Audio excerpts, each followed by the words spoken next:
"Mom, run! Get out now!" My son's voice cracked through the phone, sharp and panicked. At 35, I, Sophia, thought my family was my anchor, but his words hit like a gut punch. "What's wrong, sweetheart?" My hands shook, gripping the phone. "They're planning something bad. Leave." His whisper burned, pushing me to move, feet stumbling through the crowd's laughter.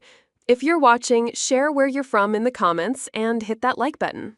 Subscribe to hear how my son's call ripped open my family's hidden betrayal. I slid the phone away, breath catching as I weaved through faces I'd trusted. "Everything okay?" my mother asked, fingers brushing my wrist too tightly. "Just a work call," I lied, forcing a grin while my pulse roared. Her eyes darted, lips twitching like unspoken regret. My brother's wife's glance felt loaded, quick, calculated, like I was the target. "Sweetheart, tell me what you heard," I hissed into the phone, stepping aside. "Dad and Uncle talking last night. They want to make you look unstable. For custody. Grandma's money, too." My stomach twisted. "You're safe?" "Yeah, pretending sick." The line went dead, fingers trembling as I clutched keys. Flash to the divorce 2 years back. My ex slammed the door. "You're paranoid," he snapped. "Always were." I stood alone, papers in hand, doubting myself for a moment. That doubt lingered now, but my son's warning shoved it aside. "Need anything?" my brother's wife asked, smiled too sweet, eyes probing. I shook my head. "Checking messages." Lie again. She lingered, her whisper to my mother echoing secrets. My mother's silence hurt most. I reached my car, hands fumbling the lock, breath hitching. Driving off, I dialed my son. "What else?" Uncle's wife pushing it, said trigger you at the party. Knuckles whitened on the wheel. Months of probes flooded back, her questions about my moods, my mother's distance. Family used to mean safety, but now it screamed trap. I texted my best friend, "Need safety, now." Reply, "My house." As I drove, chest tightened. Who was in deep? My son's call cracked the truth. I had to protect us. I sank onto my friend's couch, keys clattering to the floor. "Sophia, talk," she urged, locking the door. "My son called at the party, said run, they're plotting to take him and Mom's money." Her jaw dropped. "Who's they?" My ex, brother, his wife, maybe Mom.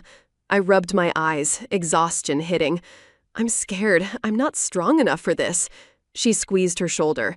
"You are. Start at the beginning." Flash to 2 months ago. My mother sat at my kitchen table, tea untouched. "You're distant," she said, voice soft but probing. "Your brother's wife mentioned missed appointments." I gripped my mug. "Missed? I'm juggling teaching and parenting." She looked down. "They think you need help." "Help?" My voice cracked. "Or control?" She stood, hesitant. "Just consider it." That hesitation now screamed complicity. "My son overheard them," I told my friend, voice shaking. "They want to record me snapping, prove I'm unfit. That's sick." "What else?" "Strange emails, photos of my house. Found a camera behind my bookshelf." She froze. "Camera?" "Yeah, ripped it out last week. Call my cousin, he's a PI." She dialed. "Hey, need you. Friends, families framing her. Cameras, lies." Pause. "Now." The investigator arrived, boots thudding. "Show me the camera." I handed over the tiny device. Found it after an email, my living room, midnight. He turned it over. "Cloud linked. I'll trace." "What's their goal?" I asked. "Custody for your son. Your mom's trust fund." My friend nodded. "Her brother's wife, psychologist, right? Bet she's the brains." I clenched my fists. "She's been pushing therapy, saying I'm stressed." Flash to 3 weeks back, Natalie, my brother's wife, cornered me at a family dinner. "Teaching's intense," she said, eyes sharp. "Ever feel it's too much?" I pushed back. "I manage." She tilted her head. "Your son mentioned nightmares." "He's fine," I snapped. She smiled thinly. "Denial's common." Her words, clinical but cutting, lingered. Now I saw her motive, not concern, but ambition. Her failing practice, hidden debts, needed my mother's money to survive. Any proof beyond his call? The investigator asked. I nodded. Emails. One had my house's photo, no sender. He plugged in his laptop. Give me access. I forwarded the email. IP's masked, but I'll crack it. My phone buzzed. My mother. Honey, where are you? Safe. Did you know? Silence. They said you're struggling? Struggling? Or set up? She whispered. I didn't know the camera. My heart sank. She was in, but wavering. What's your ex's deal? My friend asked. Money trouble. Asking too much about my life lately. My son texted, Dad's mad I left. Asking where you are. Reply, work emergency, I said. Smart kid, the investigator noted. He's my rock, I said, voice breaking. A quiet moment hit. I stared at the floor, doubting my strength. Could I outsmart them? My friend's hand on mine pulled me back. You've got this. Let's plan, the investigator said. Trace footage, emails. Confront your mom first. She's the weak link. I nodded, but fear not. Natalie's psychology skills made her dangerous, every word calculated. My mother's trust in her, in me, was her leverage, but her hesitation at dinner gave me hope. Mom's not cruel, I said. Maybe manipulated, he replied. Get her alone. I called my mother. Meet me. Park bench. No one else. I'm sorry, she said, voice cracking. I believed them. Prove it. Come. As I hung up, my friend said, Careful. Natalie's smart. She'll cover tracks. I nodded, staring at the camera in my hand. My son's warning, my mother's waiver, my own doubt, they fueled me. I wasn't just a mom fighting for her kid. I was dismantling their lies, one step at a time. The investigator's laptop screen glowed in the dim room, footage rolling. Your brother's wife, entering your house, he said, pointing. Gloves on, snapping photos of documents. I leaned in, breath shallow. That's her. When? 3 weeks ago. IP leads to her office. My friend paced. Motive? Her practice is failing, debts piling from bad investments, using psychology to hide it. Thinks your mother's trust saves her. Flash to 4 weeks back, Natalie cornered me at coffee. Your mood swing, she said, eyes clinical.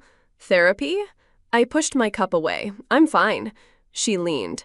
Denial's her tool, she muttered, as if noting for a file. That tool now revealed her desperation, not just control, but survival, twisting family for financial escape. Emails, too, the investigator added. She coached your mom, phrases to trigger you. I dialed Valerie. Meet me. We need to talk. Honey, I'm worried, she said, voice trembling. She arrived at the park bench, hands clasped. You knew about the camera? I asked. She flinched. No, but they said you needed intervention, showed fake reports. Fake? Yes, I signed the trust changes thinking it protected you. Her eyes welled. I was wrong, blinded by fear for you. A quiet moment settled. I stared at the ground, weakness flooding. I trusted you most, Mom. How could you? She touched my hand. I thought I was helping. Now I see they used my love against us. Her arc shifted from manipulated pawn to regretful ally, forwarding emails. Use these. Stop them. More traces, the investigator said later. Your ex's phone near your house during a break-in. I confronted Lucas at a cafe.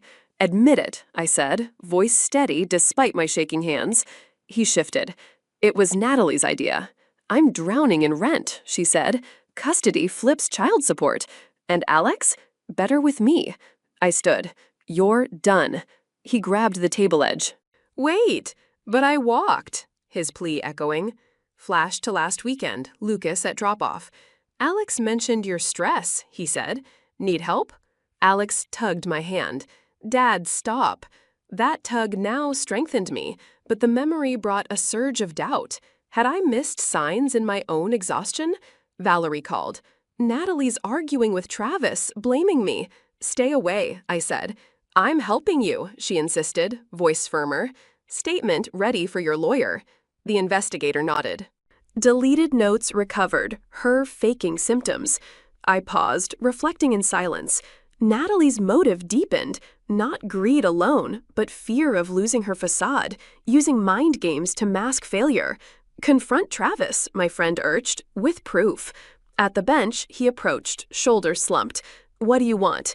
Admit the plot. He rubbed his face. Natalie's pushing, debts, her practice collapsing. I went along. Regret now? He nodded. Too late. I left, his weakness mirroring mine, but mine turned to resolve. Tension coiled as texts came. Natalie, lies won't stick. Ignore. Valerie's arc grew. She visited, hugging tight. I see my mistake. Fighting with you. Quiet reflection hit as I watched Alex sleep later. Thriller of chases faded into drama's ache. Family's core rotten, but my son's breath steady, grounding me. Julia's voice cut through the phone. Evidence, solid, footage, emails, statements. I gripped the receiver, doubt creeping. What if they twist it? I'm just one person. You're not, she said. Valerie's statement helps. A quiet pause hit. I sat on the floor, back against the wall, breathing slow. The thriller rush faded into drama's weight, my weakness exposed, but pushing me to prepare. Flash to a month ago, Valerie at my door, papers in hand. Sign these for protection, she said, eyes avoiding mine. Protection from what? Your stress. I took them. This cuts me out. She hesitated. Natalie said temporary. That hesitation now marked her arc's turn, from trusting Natalie to questioning, forwarding proofs to aid me. Meet Valerie first, Julia advised. Get her full account. At the bench, Valerie approached, hands trembling. I coached phrases to trigger you, she admitted. Natalie said it was intervention. Why believe her? Fear. I thought I'd lose you to breakdown. Her voice broke. But seeing the camera, I was wrong. She hugged me. I'll testify. Her arc deepened. Regret to resolve, love twisted but realigning. The investigator added, Natalie's notes recovered, faking symptoms for her failing practice, debts driving her to desperation. Natalie's motive layered, not power alone, but survival panic, using psych skills to manipulate family as her life unraveled. Confront Lucas, Julia said. At the cafe, Lucas sat, fidgeting. Admit the plot, I said, voice steady. He rubbed his neck. Natalie pushed. I needed money for rent. Alex? Thought better for him. I leaned. You broke us. He looked away. Regret it now. But his weakness echoed Natalie's, debt blinding him. Quiet reflection struck as I walked away, sitting alone on a curb. Thriller's chase slowed to drama's core. My doubt mirrored their flaws, but my son's face and mind steadied me. Travis next, the investigator urged. With footage. He met at the bench, slumped. Natalie dragged me in. Her debts, my firm tanking. Regret? Yes. I knew it was wrong. But his complicity lingered, secondary to Natalie's drive. Julia compiled. Hearing soon. Valerie's testimony key. Valerie called. Ready to stand with you. Her arc solidified. Misguided mother to fierce ally. Preparation built. My weakness turning to quiet strength. The hearing loomed, evidence bundled in Julia's brief. They're desperate, she said, pushing emergency custody. I sat in her office, fingers twisting a tissue. What if the judge believes them? I'm exhausted. Weakness washed over me, tears threatening. Julia touched my arm. Your strength is in the truth.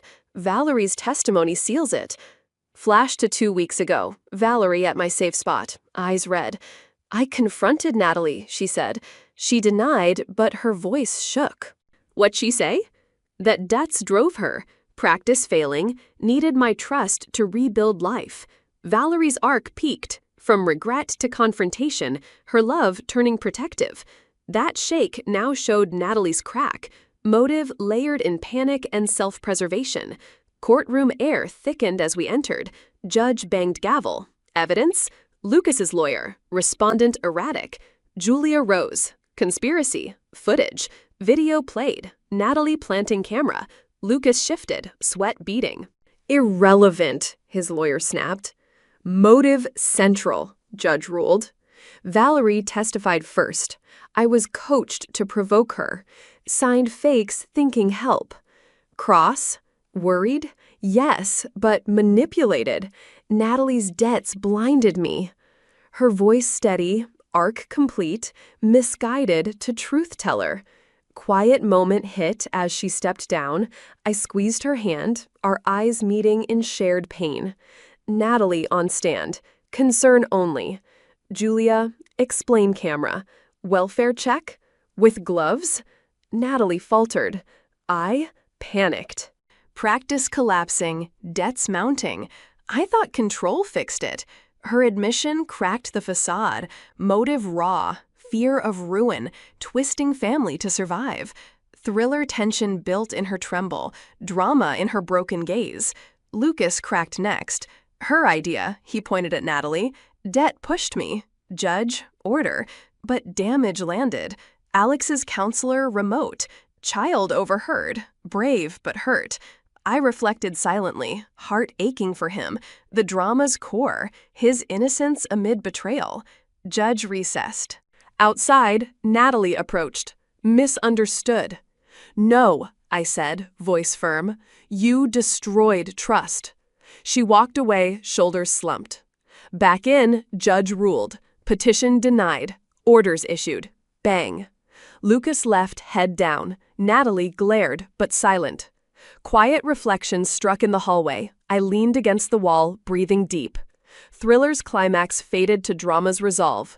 Weakness turned strength, Valerie by my side. We did it, she whispered, her arc affirming love's redemption. The courtroom doors closed, judge's ruling echoing. Denied. Orders issued. I stood, legs weak, as Lucas left, head down, Natalie glaring silent. Valerie hugged me tight. We did it, she whispered, her arc complete. From manipulated to steadfast ally, her love realigned through truth. But weakness hit. I leaned on the wall, breath shallow. What now? Julia patted my shoulder. Rebuild. Outside, no crowds, just quiet air. Thriller's end fading to drama's raw ache. My phone buzzed. Alex. Mom? One? Yes, sweetheart. Safe? We are. His voice steadied me, but doubt lingered. Had I protected him enough? Valerie drove me home. I confronted them last night, she said. Natalie broke, admitted debts drove her, twisting us to save herself. Natalie's motive deepened. Panic from failure, not malice alone, but self-preservation warping her psych skills into weapons. Lucas texted, regret everything. Ignore. Travis called. Natalie's crumbling. You're doing, I said. Hers too. He hung up, his complicit role exposed. Valerie stayed, helping pack remnants, old photos, her hands pausing on one of us. I failed you first, she said softly, but I'll make it right. Quiet moments settled. I nodded, her regret turning to quiet action. 3 months on, new house in North Park, simple, secure. Alex's room had his drawings. We walked mornings, his hand in mine. Feels good, he said. I quit teaching for mediation work, using pain to help others. Income steady, no trust needed, just us. Lucas lost visitation, supervised only, court-ordered therapy. Trying, he messaged once. Deleted. Alex chose space. He's sorry, but I like our life. Valerie downsized, cutting ties to Travis, Natalie. She visited limited, earning trust with calls, gifts.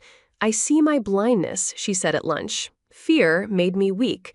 Her arc fuller. From fear-driven pawn to reflective supporter, love tested and renewed. Natalie's practice shut, debts overwhelmed, license probed. Her complexity surfaced in a letter. Fear ruined me. Sorry, burned it. Travis's firm collapsed. He moved away. Regret unfixing damage. Secondary shadows, their weaknesses mirrored mine, but I cut them clean. Quiet evenings. I reflected on Alex's sketches, us under stars. Drama's depth outweighed thriller's rush, betrayal's cost in lost bonds, but gain in self-reliance. Nights, staring at ceilings, I unpacked it. The call's panic, footage's shock, ruling's relief. Weakness in doubt, but growth in boundaries. You're strong, Alex said, hugging. That bond, my core. Valerie's visits brought depth. I doubted myself too, she shared. Natalie's words preyed on my fear. Her arc inspired, regret to renewal. Natalie's motive haunted, desperation twisting expertise into harm, a caution. Therapy helped. Betrayal rebuilds you, counselor said. I saw it. Doubt turned vigilance, weakness to wisdom. Alex grew perceptive, his art healing us. This betrayal taught me family bonds can break under fear's weight. Trust instincts over smiles. Build boundaries, let go toxic ties for peace. Natalie's panic showed villains are human, driven by hidden collapses, but that doesn't excuse. Valerie's journey reminded love can redeem if earned. Lesson warns, spot probes early, seek allies fast. Value self-reliance, forgiveness optional. For listeners, have family secrets cracked your trust? How rebuilt? Share below. Thank you for listening. Like, subscribe, comment your stories. Let's connect. You're not a team player, Gregory said coldly, his eyes narrowing as he leaned back in his executive chair. Maybe you'd be happier working somewhere else. I sat across from him in his corner office, watching as he delivered what he clearly thought was a devastating blow. The afternoon sun streamed through the floor-to-ceiling windows behind him, casting long shadows across his mahogany desk. I could hear the faint hum of the air conditioning and the distant chatter of my colleagues in the hallway, completely unaware that their department head was about to make the biggest mistake of his career. I understand, I replied calmly, keeping my voice steady despite the rage building inside me. Should I clean out my desk now? Gregory's eyebrows shot up slightly. He had expected tears, maybe pleading, certainly not this composed response. Yes, I think that would be best. Human Resources will contact you about your final paperwork. I nodded and stood up, smoothing down my navy blazer. Of course. Thank you for the opportunity to work here, Gregory. As I walked toward the door, I could feel his eyes boring into my back. He was probably wondering why I wasn't begging for my job, why I wasn't promising to be more of a team player, if he'd just give me another chance. What Gregory didn't know was that I had been preparing for this moment for months. My name is Vanessa Kim, and until 15 minutes ago, I was the senior marketing analyst at North Peak Engineering in Portland, Oregon. At 34, I had worked my way up from an entry-level position to leading the highest-performing team in our department. My campaigns had generated over $2 million in new business this year alone, and my team consistently exceeded every quarterly target. None of that mattered to Gregory anymore, though. Not since I had politely declined his third dinner invitation in as many weeks. I walked through the open office space where my team sat, their heads buried in their monitors, completely focused on the product launch campaign we had been working on for months.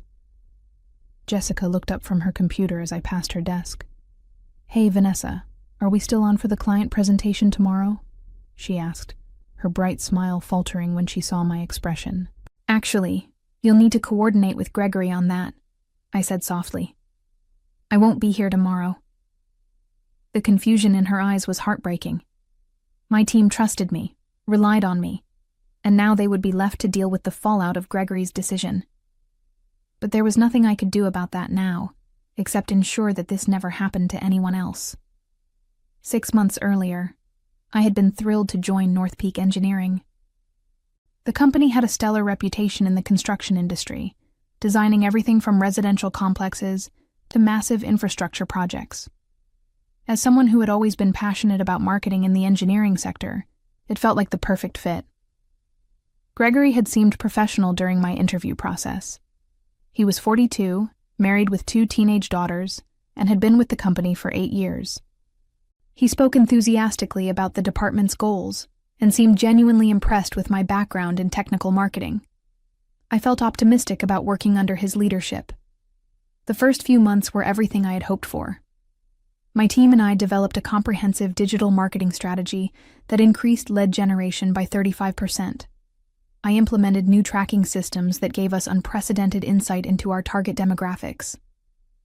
Gregory praised my work publicly and even recommended me for a company-wide innovation award. But somewhere around month 4, things began to shift. It started subtly. Gregory would linger by my desk a little too long when discussing projects.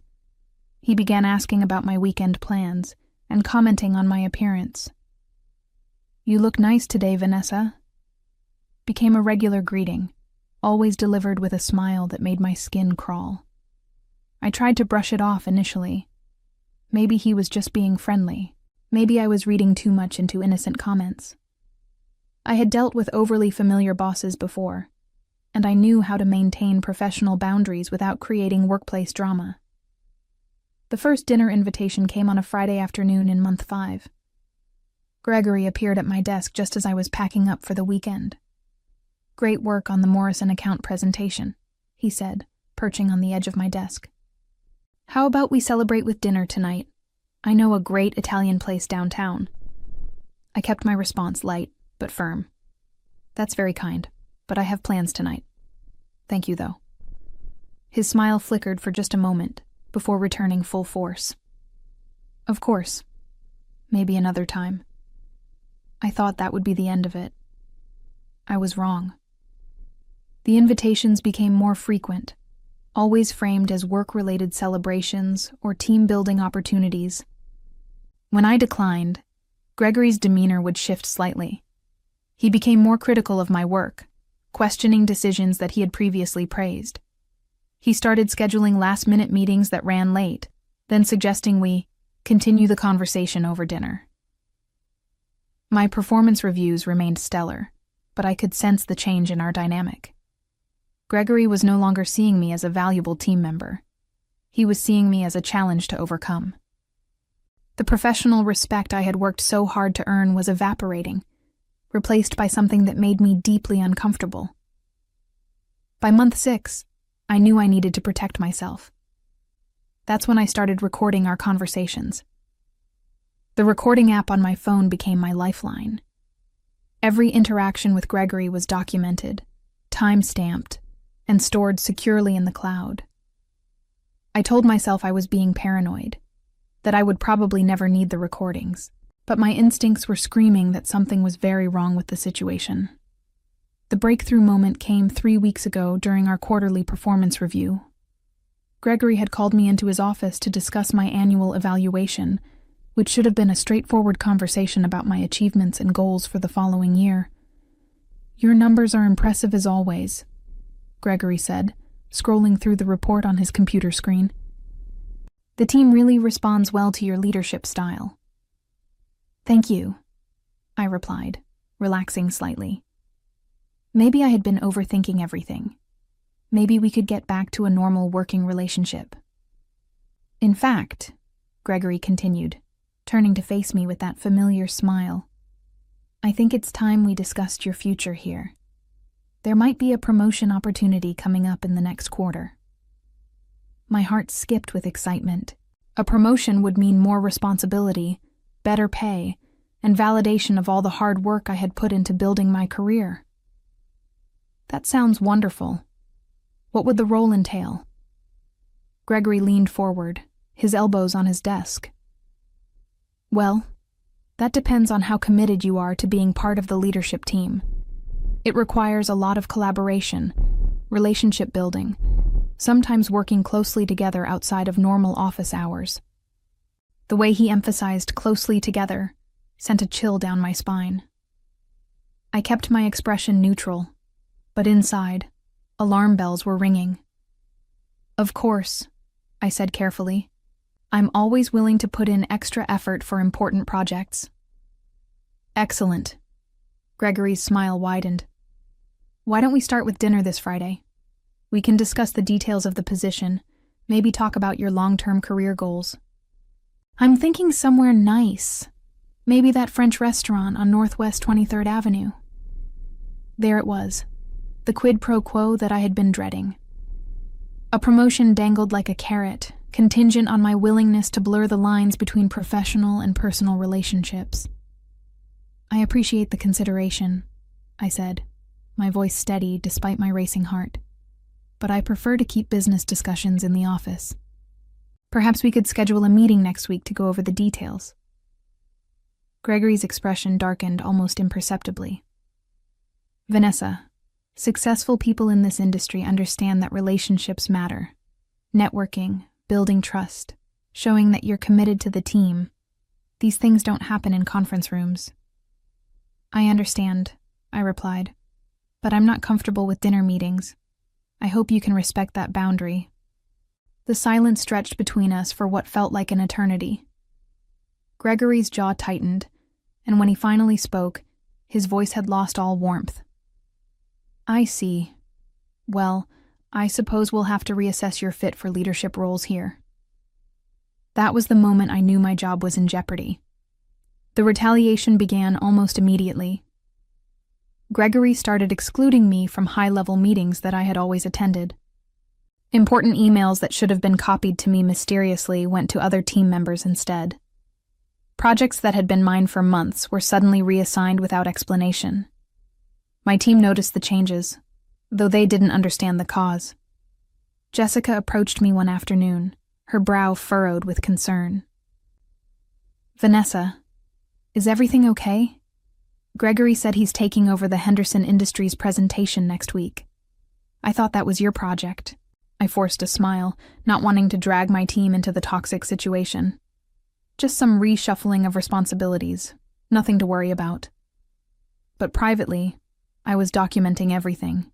Every slight, every reassignment, every passive-aggressive comment was recorded and cataloged. I also began researching employment law, spending my evenings reading about hostile work environments and retaliation cases. The second dinner invitation came 2 weeks later, right after I had successfully closed a major deal with a new client. Gregory summoned me to his office, ostensibly to congratulate me on the win. Outstanding work on the Cascade construction contract, he said, though his tone lacked genuine enthusiasm. That's exactly the kind of initiative that makes someone promotion material. Here we go again, I thought, discreetly pressing the record button on my phone app. Thank you, I replied. The team put in a lot of excellent work on that proposal. They did, but leadership comes from the top. Speaking of which, I think it's time we had that dinner conversation about your future here. How about tomorrow night? I had practiced this response in my head dozens of times. I appreciate your interest in my career development, Gregory, but as I mentioned before, I prefer to keep business discussions in the office. Perhaps we could schedule a formal meeting with human resources present to discuss advancement opportunities. The suggestion of involving human resources was deliberate.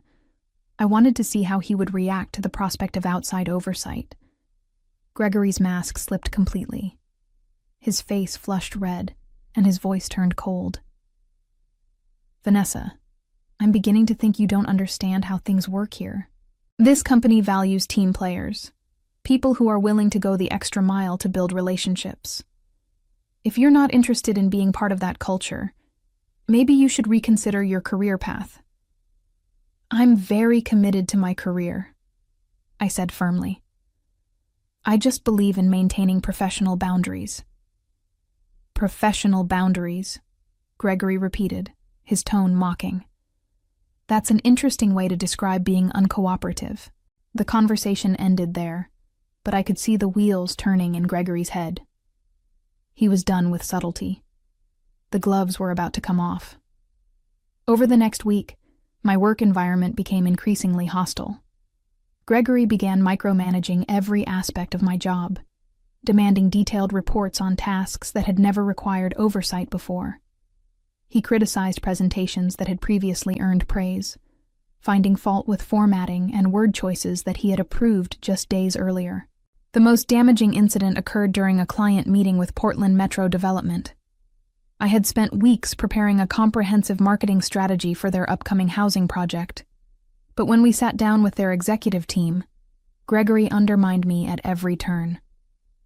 "What Vanessa is proposing is certainly creative," he said, with a patronizing smile.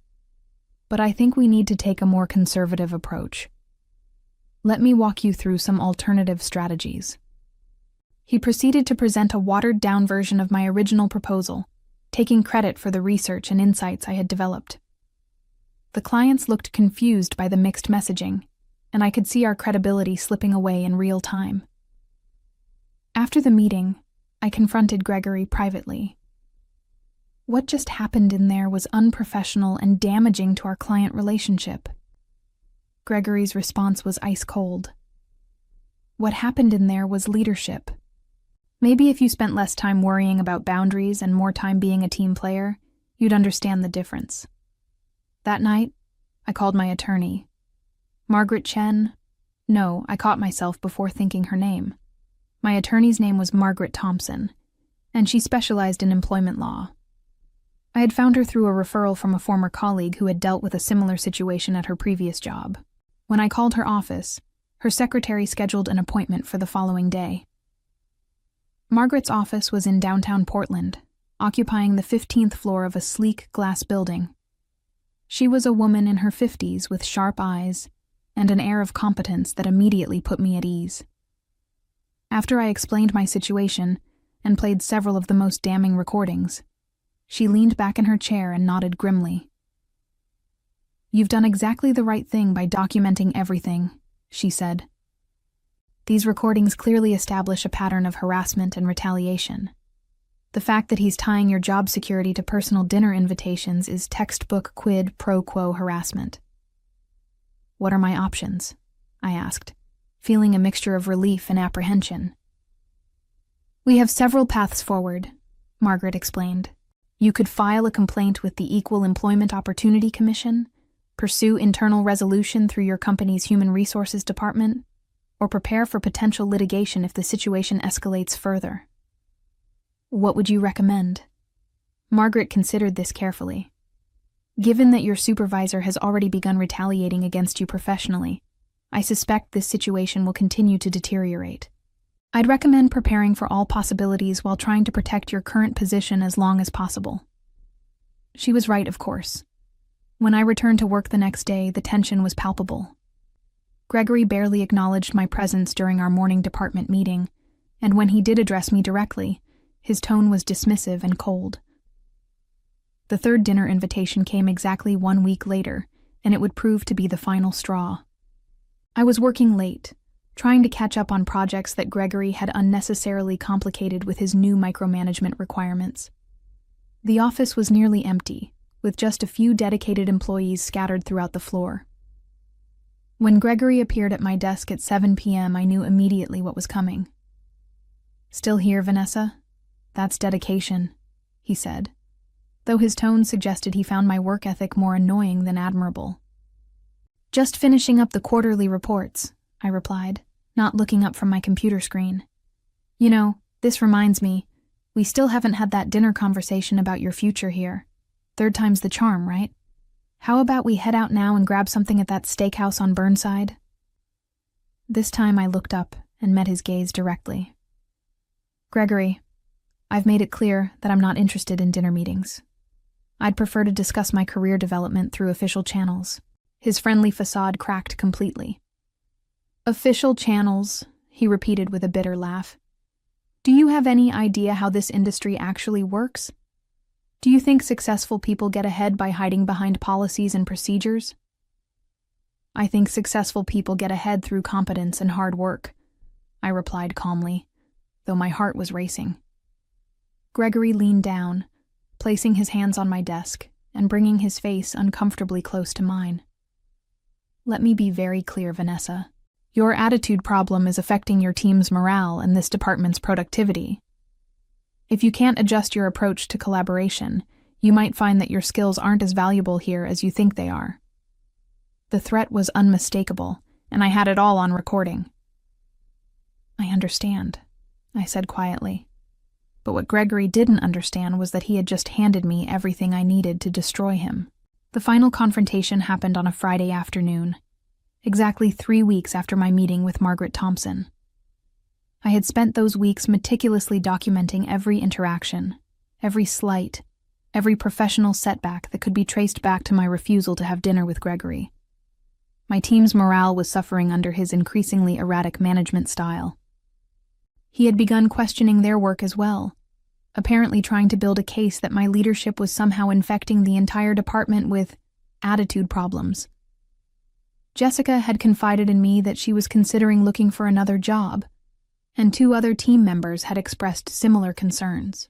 The breaking point came when Gregory announced that he was reassigning the Morrison Industries account, my biggest client and most successful ongoing project, to a junior analyst who had been with the company for less than 6 months.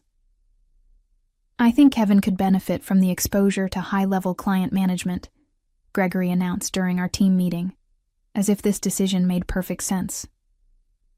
The room fell silent.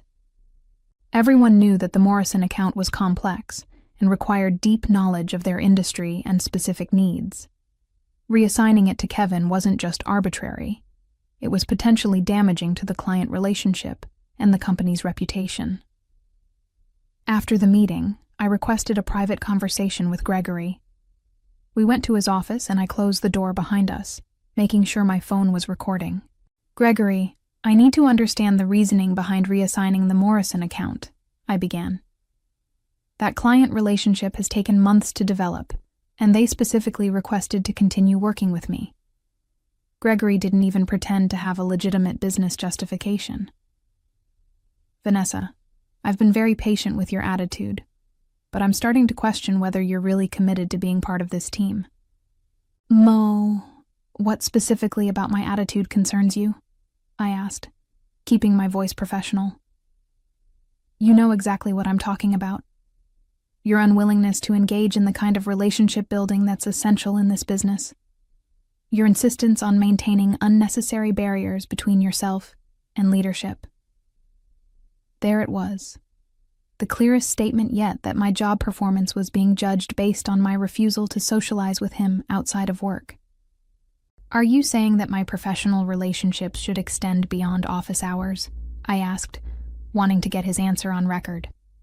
"I'm saying that people who want to advance in this company need to show that they're willing to invest in building trust and rapport with their supervisors. If you can't do that, then maybe this isn't the right environment for you." The ultimatum was finally out in the open. Submit to his inappropriate advances disguised as networking, or face continued retaliation that would eventually force me out. "I see," I said calmly. "And if I continue to decline dinner invitations, you'll continue to reassign my projects and undermine my position here?" Gregory's face reddened. "I'm not undermining anything. I'm trying to manage a department, and that requires team members who are willing to be team players. If you can't understand that basic concept, then yes, you might be happier somewhere else." "Understood," I replied. "In that case, I'll need to think about whether this is the right fit for me." "Take all the time you need," Gregory said with a cold smile. "But don't take too long. There are plenty of people who would be grateful for the opportunities you're throwing away." I left his office knowing that the end was near.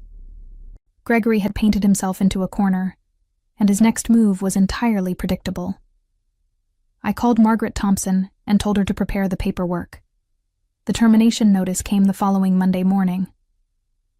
"You're not a team player," Gregory said coldly, his eyes narrowing as he leaned back in his executive chair. "Maybe you'd be happier working somewhere else." I smiled as I packed my personal items into the cardboard box that Human Resources had provided. My coffee mug, the small succulent plant that had brightened my desk, the framed photo of my graduation from business school, all of it went into the box with careful precision. "Should I expect my final paycheck to include severance?" I asked conversationally, as if we were discussing the weather. Gregory shrugged. "That's between you and Human Resources. I'm sure they'll be in touch." I stood up, box in hand, and looked around the office one last time. My team was watching from their desks, confusion and concern written across their faces. Jessica looked like she might cry. "Well, it's been educational," I said to Gregory, extending my hand for a final handshake. He hesitated for a moment before accepting it, probably wondering why I wasn't more upset. "Good luck, Vanessa."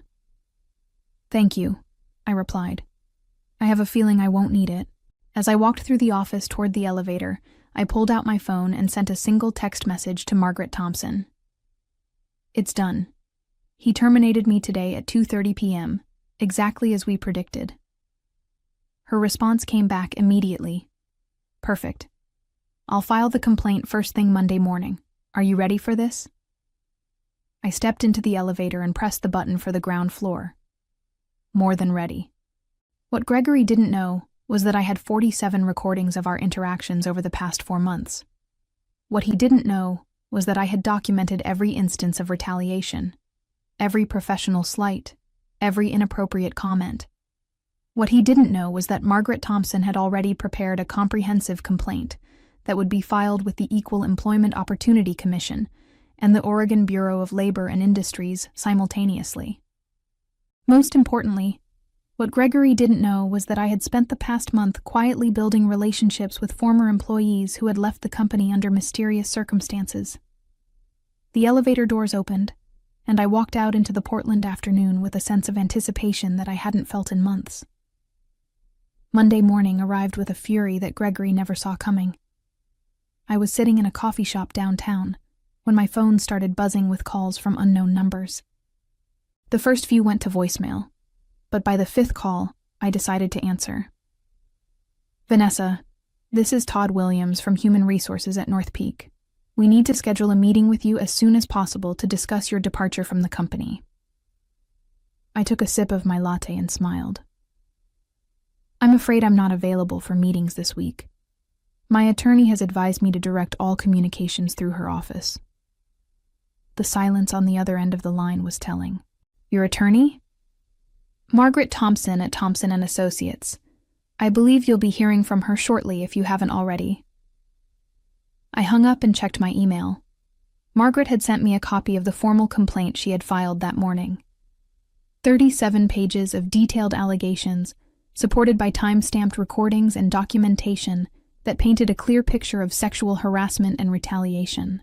The complaint had also been forwarded to local employment rights organizations and legal advocacy groups. By noon, 3 different reporters had reached out requesting interviews about workplace harassment in the engineering industry. My phone buzzed with a text from an unknown number. "This is Kevin from your old team. Gregory called an emergency meeting this morning and canceled all client meetings for the week." "What's going on?" I didn't respond, but I smiled knowing that the chaos was just beginning. By Tuesday, the story had been picked up by the Portland Business Journal. By Wednesday, it was trending on social media under the hashtag #NorthPeak harassment. Gregory had made one fatal error in his calculations. He assumed I would disappear quietly. He was about to learn exactly how wrong he had been. Margaret called me Thursday afternoon with an update that made my day complete. "Vanessa, I just got off the phone with North Peak's legal team. They want to discuss a settlement." The tables had finally turned. As I reflected on the journey from victim to victor, I realized that sometimes the best revenge isn't loud or dramatic. It's simply the quiet satisfaction of watching someone face the consequences of their own choices. Gregory had taught me that documentation and patience are the most powerful weapons against workplace predators, and I would carry that lesson forward into whatever came next.